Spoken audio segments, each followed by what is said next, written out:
নমস্কার, আমি প্রবীর। আজকের গল্প মেলভেট কেনেডির লেখা ডেথ ইন দ্য কিচেন অবলম্বনে জর্জ ম্যানিং এর আত্মহত্যা। গল্প পাঠে আমি প্রবীর। শুরু হচ্ছে আজকের গল্প জর্জ ম্যানিং এর আত্মহত্যা।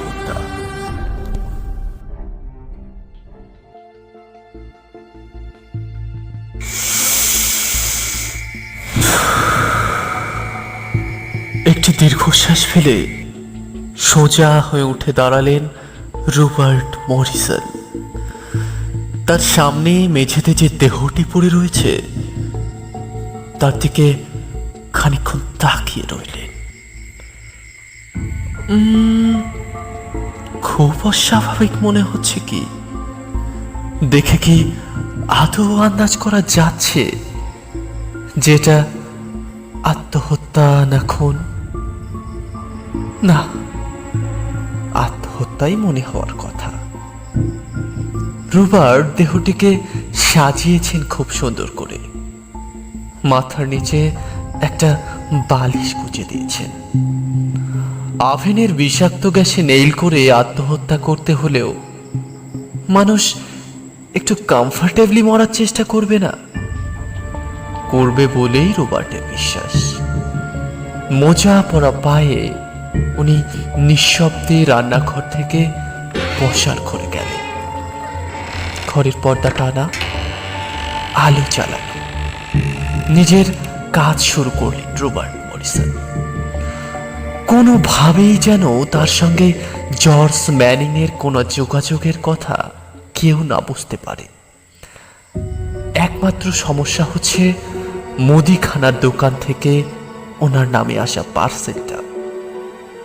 সেটার পরে কিছু একটা ব্যবস্থা করা যাবে ভেবে তিনি সেটাকে আপাতত পাশে সরিয়ে রাখলেন। নিজের কাগজপত্র কোথায় রাখতেন ম্যানিং? খুঁজতে শুরু করলেন রবার্ট। বেশিক্ষণ খুঁজতে হলো না। ম্যানিং খুব সাবধানী নন। তার কাগজ লুকিয়ে রাখার কোনো কারণও নেই। দেরাজের ভেতরেই পাওয়া গেল কাগজপত্র। সর্বসাকুল্যে রবার্টের লেখা 6টি চিঠি ম্যানিং এর কাছে রয়েছে। মাত্র 6টি, কিন্তু তাই যথেষ্ট। খাম থেকে বের করে চিঠিগুলো পড়তে শুরু করলেন রবার্ট। ধীরে ধীরে তার মুখ লাল হয়ে উঠল। এগুলো জানাজানি হয়ে গেলে তিনি সত্যিই সমস্যায় পড়তেন। ম্যানিং সেটা জানতেন এবং সেই জন্যই তাকে ব্ল্যাকমেল করছিলেন। কিন্তু ম্যানিং ভুলে গেছিলেন যে তার শিকার এর মধ্যে কয়েক বছর জেলে কাটিয়েছেন। সাধারণ মানুষ একবার জেলে গেলে তার স্বভাবে, ব্যবহারে কিছু পরিবর্তন আসে। সে জিনিসটার হিসেব রাখতে ভুলে গিয়েছিলেন ম্যানিং।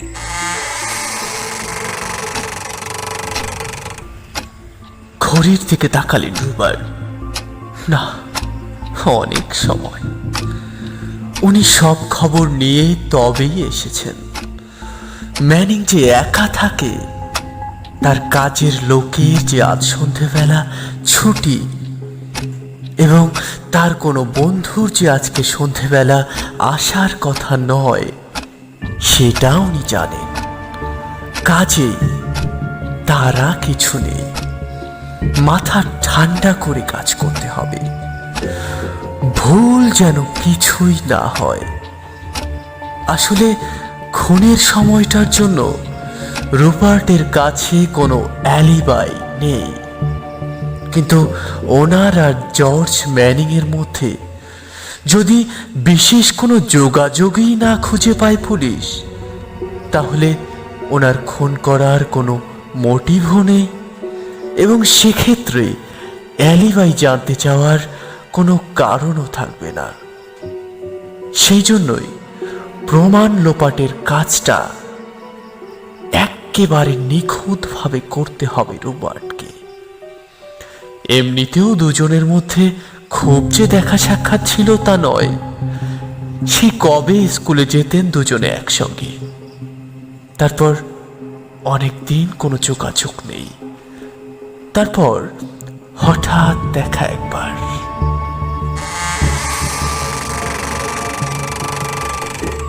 বসার ঘরে রবার্টের কাজ শেষ, এবার দুটো শোবার ঘর। কিন্তু সেই ঘর দুটোতে বিশেষ ফার্নিচার নেই, কাজে রবার্টের খুব বেশি সময় লাগলো না। আরেকবার বসার ঘরের উপর চোখ বুলিয়ে নিলেন রবার্ট। শুধু দুটো জিনিস বাকি, মুদিখানার পার্সেলটা আর গ্লাস দুটো গ্লাসের মধ্যে একটা পরিষ্কার করে ফেরত রাখতে হবে রান্নাঘরে। পুলিশ যেন একটাই গ্লাস পায়। অবশ্য সেই গ্লাসটাকেও পরিষ্কার করতে হবে। রাসায়নিক পরীক্ষায় যেন তাতে হুইস্কি ছাড়া আর কিছুই না পাওয়া যায়। গ্লাস পরিষ্কার কয়েক মিনিটের মধ্যেই হয়ে গেল। জর্জের অসার হাতটা ধরে গ্লাসের উপর আঙুলের ছাপও বসিয়ে দিলেন রবার্ট। টেবিলের উপর হুইস্কির বোতলের পাশেই তিনি গ্লাসটা রাখলেন। বোতল প্রায় খালি। জর্জ আজকাল মদটা একটু বেশি খাচ্ছিলেন নাকি? তাই জন্যই যখন রবার্ট গ্লাসের মধ্যে নিজের পকেট থেকে বার করে ফ্লাস্কটা উল্টে দিলেন, উনি লক্ষ্যই করেননি। হঠাৎ রবার্টের কেমন যেন একটা ভয় হলো। ওষুধের ডোজটা বেশি হয়ে যায়নি তো? ঘাড় ঘুরিয়ে একবার বেহুশ জর্জের দিকে তাকালেন। পর মুহূর্তেই নিজেকে একটু বোকা বোকা মনে হলো। কয়েক মিনিট আগে উনি পালস দেখেছেন জর্জের, কোনো ভুল হয়নি তার। প্ল্যান মাফিকই কাজ হচ্ছে। আর শুধু একটাই কাজ বাকি, কাগজটা টেবিলের উপর সাজিয়ে রাখা, এমন ভাবে যাতে সঙ্গে সঙ্গে চোখে পড়ে। এতক্ষণে রবার্টের মুখে একটু হাসি ফুটল। খুব খুব লাকি উনি, খুব লাকি। জর্জ চিঠিতে লিখেছিলেন, আমি আর পারছি না, বিশ্বাস করো আমার আর কোনো উপায় নেই। তাই যদি বন্ধুকে বিদায় করতেই হয় হাসি মুখে করো। এতে জর্জ ম্যানি। এটা সুইসাইড নোট না ব্ল্যাকমেলের চিঠি বোঝার কোনো উপায় নেই। করণের কিছুই সন্দেহ করবেন না। ব্যাস, রবার্টের কাজ শেষ একবার ঘরের উপর চোখ বুলিয়ে নিলেন তিনি। জানালা বন্ধ আছে, আস্তে করে গ্যাসটা চালু করে দিলেন তিনি। আচ্ছা, পায়ের ছাপ? না, মোজা পরা পায়ের কোনো ছাপ থাকে না মেঝের উপর।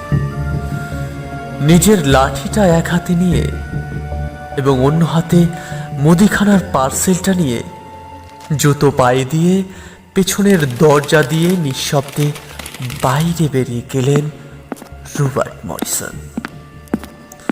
বাড়ি ফেরার রাস্তায় তার কারোর সঙ্গে দেখা হলো না। মুদিখানার দোকানের পার্সেলের ভেতর যে চিনিটা ছিল সেটা বার করে নর্দমার মধ্যে ফেলে দিয়ে এবং 6টি চিঠি পুড়িয়ে ছাই করে ফেলার পর রবার্ট মরিসন ফাইনালি স্বস্তির নিঃশ্বাস ফেললেন। পুলিশের হাত থেকে একেবারে রেহাই পাওয়া যে যাবে না সেটাও রবার্ট জানতেন। এই শহরে তাকে অনেকেই চেনেন। বেশ কয়েকবার ম্যানিং এর সঙ্গে দেখা হয়েছে পার্টিতে বা অনুষ্ঠানে। কাজেই দুজনের মধ্যে যে কিছু সম্পর্ক আছে সেটা অনেকে জানে, কিন্তু পুলিশ যে একেবারে পরের দিন সকালে এসে হাজির হবে এটা ভাবতে পারেনি রুবার্ট।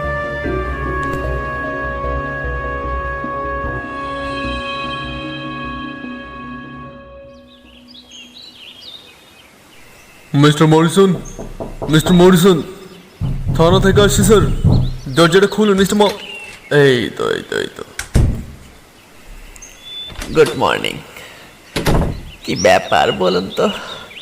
হ্যাঁ, সকাল সকাল। Morning sir, morning. একদম ঘুমোচ্ছিলেন নাকি? কি করবো বলুন স্যার, একটা ইনভেস্টিগেশন চলছে, আপনাকে কয়েকটা প্রশ্ন এক্ষুনি না করলেই নয়।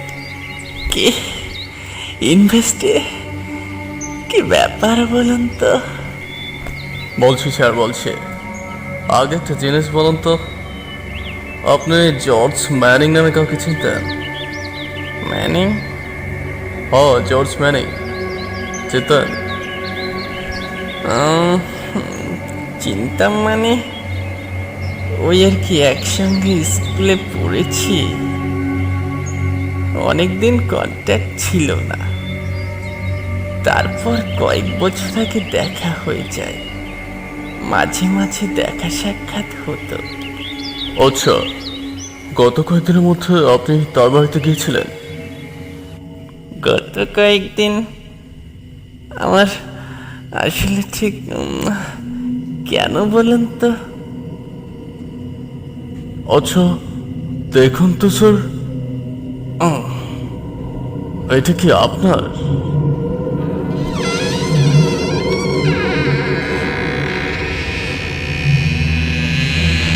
রবার্ট মরিসনের মেঘে ঘুম ঘুম ভাবটাও এবার উড়ে গেল, চোখ গোল গোল হয়ে গেল। পুলিশের হাতের নীল জিনিসটা তিনি খুব ভালো করে চেনেন, তার পকেট বুক। ছি ছি ছি ছি ছি ছি ছি ছি, এত প্ল্যানিং, এত সাবধান ছিলেন তিনি, অথচ এরকম একটা বোকামি করলেন, নিজের পকেট বুকটা ক্রাইম সিনে ফেলে এলেন। এবার আর কোনো উপায় নেই, এটা তার নয় বললে আরোই নিজের মিথ্যের জালে জড়িয়ে যাবেন। পকেট বুকের প্রথম পাতায় তার নাম, ঠিকানা সব লেখা আছে। রুবার্টের মাথাটা কেমন যেন ভো ভো করতে লাগলো। পুলিশ বলেই চললেন।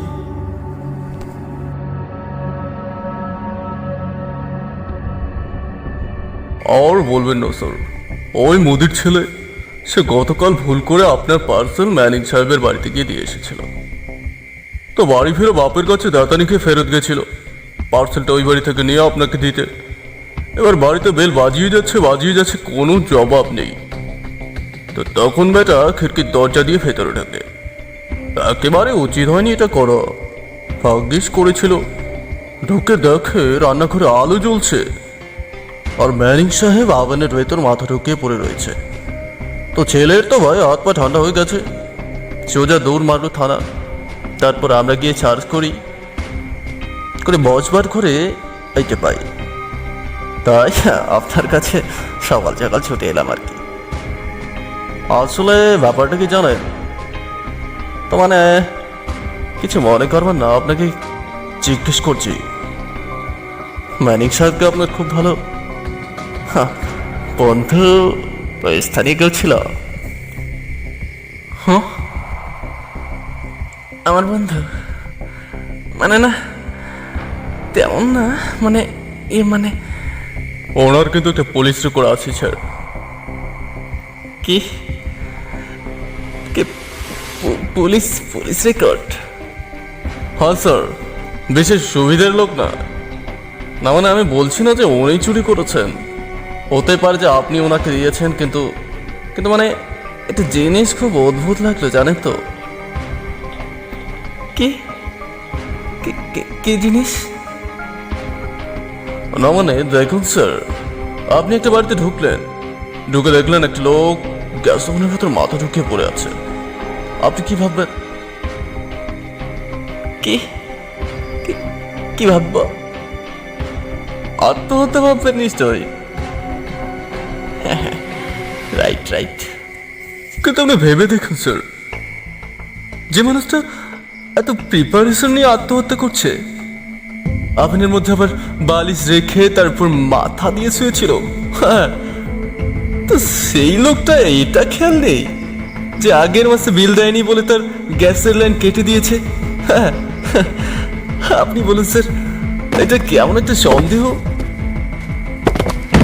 এই দেখো দেখো দেখো দেখো দেখো দেখো, আরে স্যার স্যার, আরে সর্বনাশ করেছে। দিদি, ও দিদি, আরে কোথায় গেলেন দিদি? আরে দেখুন স্যারের কি হলো। এ কি মিস্টার মরিসনের কি হয়েছে? আরে অজ্ঞান হয়ে গেছেন। দূর, আমারই ভুল হয়েছে। এত সকালে ঘুম থেকে ওঠার অভ্যাস নেই নিশ্চয়ই, প্রেশার ফল করে গেছে ফট করে। স্যার, ও স্যার, দিদি আপনি একটু স্যারকে ভেতর নিয়ে যান তো। হ্যাঁ, ভেতর নিয়ে যান, দেখুন একটু মুখে জল ঠল দিন তো। উফ, আমারও হয়েছে যত উৎকো ঝামেলা।